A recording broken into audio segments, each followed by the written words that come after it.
તમે અહીંયા પરિચય આપો, તમને તકલીફ હોય તો તમે અમને કહો, તમે ખાલી ઉભા રહો, અમે તમારો પરિચય બોલીશું. તમને કઈ તકલીફ લાગે, તમારાથી ન બોલાય તો તમે અહીંયા ખાલી ઉભા રહો, પણ તમે ફિઝિકલી આવો એ ખૂબ જરૂરી છે.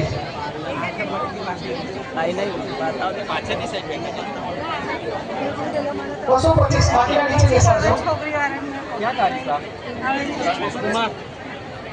ખબર નહીં કે ઋતુ નોકરી કરે, પણ કઈ નોકરી કરે તો નહીં. આપ શ્રી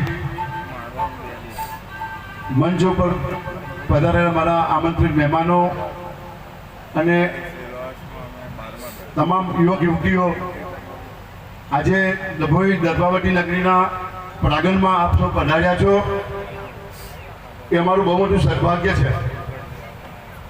આપશ્રીની આપનું આગમન એ અમારી જીવન મેમોરી રહેવાની છે અને એનું મૂળ કારણ મારી મા ખોડિયાર છે, જેનો હું 50 વર્ષથી સેવક છું. એ મા ખોડિયારના આશીર્વાદથી આપ સૌ અહીં પધારેલા છો.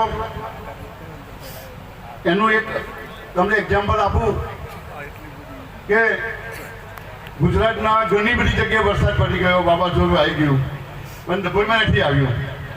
એ મા ખોડિયારની કૃપા છે અને આપણે બધા અહીં બેસી અને એક સારો પ્રોગ્રામ માનવાના છે, એ પણ એના આશીર્વાદ છે.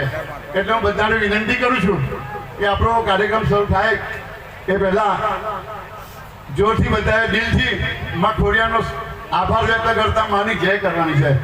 બોલો ખોડિયાર માત કી જય.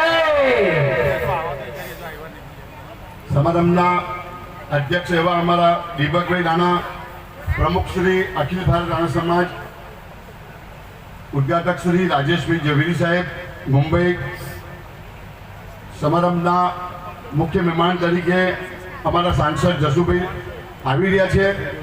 મારા ડભોઈ તાલુકાના લોક લાડીલા ધારાસભ્ય શૈલેષભાઈ પણ નજીકમાં છે, આવવાના છે. ડભોઈના પ્રથમ નાગરિક એવા શ્રી બિરેનભાઈ શાહ, પ્રમુખ ડભોઈ નગરપાલિકા, એ પણ આવી રહ્યા છે. એક કાર્યક્રમ મોટી સાહેબનો અચાનક આવી ગયો હોય, આ લોકો રોકાયેલા છે પણ એ આવવાના છે. અમારા અશ્વિનભાઈ વકીલ, શશિકાંતભાઈ પટેલ, આ બધા આવી રહ્યા છે. માનનીય નવીનભાઈ ચપડિયા સાહેબ, માનનીય જીતુભાઈ, માનનીય બચુભાઈ રાણા, જેઓએ આ કાર્યક્રમની શરૂઆતથી આજ દિન સુધી ખૂબ સાથ નિભાવ્યો છે. એવા અમારા બચુભાઈ રાણાનો હું હૃદયપૂર્વક આભાર વ્યક્ત કરું છું. માનનીય નિલેશભાઈ રાણા કે જેઓ સતત પહેલી મારો પ્રવાસ આ કાર્યક્રમનો નિલેશભાઈના ઘેરથી કરેલો અને એમના પણ ખૂબ સહયોગથી આ કાર્યક્રમ હું સંપન્ન કરી શક્યો છું. એમનો પણ હું ખૂબ આભાર વ્યક્ત કરું છું. માનનીય ભરતભાઈ રાણા પરિવારના પ્રમુખ છે વડોદરા, એઓ પણ અમારી સાથે સતત રહ્યા છે, એમનો પણ હું ખૂબ આભાર વ્યક્ત કરું છું. અમારા ચોઈસગામ રાણા સમાજના પ્રમુખ પરેશભાઈ, ડભોઈ રાણા સમાજના પ્રમુખ જિજ્ઞેશભાઈ તથા મંચસ્થ પર ઉપસ્થિત મારા તમામ આમંત્રિત મહેમાનો, આ સર્વનું ખૂબ ખૂબ હૃદયપૂર્વક આભાર વ્યક્ત કરતા સ્વાગત કરું છું. છેલ્લા 5 મહિનાથી ચોઈસગામ રાણા સમાજની મારી સમગ્ર ટીમ આ કાર્યક્રમને સફળ બનાવવા માટે ખૂબ મહેનત કરી રહી હતી. એ મારી તમામ ટીમનો પણ હું ખૂબ ખૂબ આભાર વ્યક્ત કરું છું. અને તમે બધાએ 29 અને 38 ફોર્મ ભરનારા જે વાલીઓ છે, મારા યુવક યુવતીઓ છે, આ લોકોએ અમારા પર વિશ્વાસ મૂક્યો અને ડભોઈ જેવા એક નાના પ્લેસને પસંદ કરીને જે સાથ સહકાર આપ્યો છે, એ તમામ વાલીઓનો, તમામ મારી દીકરીઓ, યુવતીઓનો, યુવકોનો હું હૃદયપૂર્વક આભાર વ્યક્ત કરું છું. અત્રે ઉપસ્થિત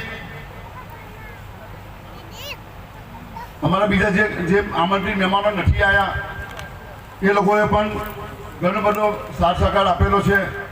એ લોકોનો પણ હું અહીંથી આભાર વ્યક્ત કરું છું.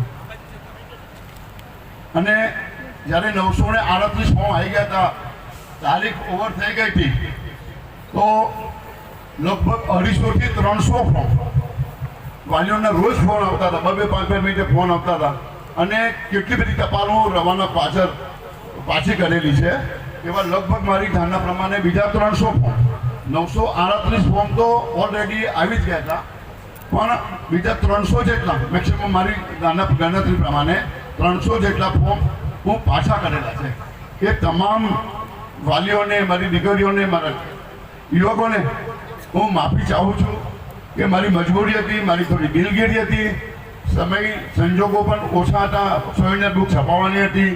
આ બધા કારણોસર મારે એમના ટપાલોને પાછી મોકલવી પડી છે, બધાને ના પાડવી પડી છે. મને ખૂબ દુઃખ છે એનું. હું એવા વાલીઓ અને મારા આ તમામ યુવક યુવતીઓનો પણ હું દિલગીરી વ્યક્ત કરું છું, મને માફી ચાહું છું. આ કાર્યક્રમ છેલ્લા 3 મહિનાની દોર છે. ગુજરાતમાં ઘણી બધી જગ્યાએ અમે ફર્યા છે, મારી ટીમને લઈને હું ગયો છું અને બધી જગ્યાએથી સારો આવકાર મળ્યો છે. બધાએ અમારું સ્વાગત કર્યું છે. એ તમામ સ્વાગત કરનાર અમારા જ્ઞાતિજનોને પણ હું આવકારું છું અને એમનો હૃદયપૂર્વક હું આભાર વ્યક્ત કરું છું.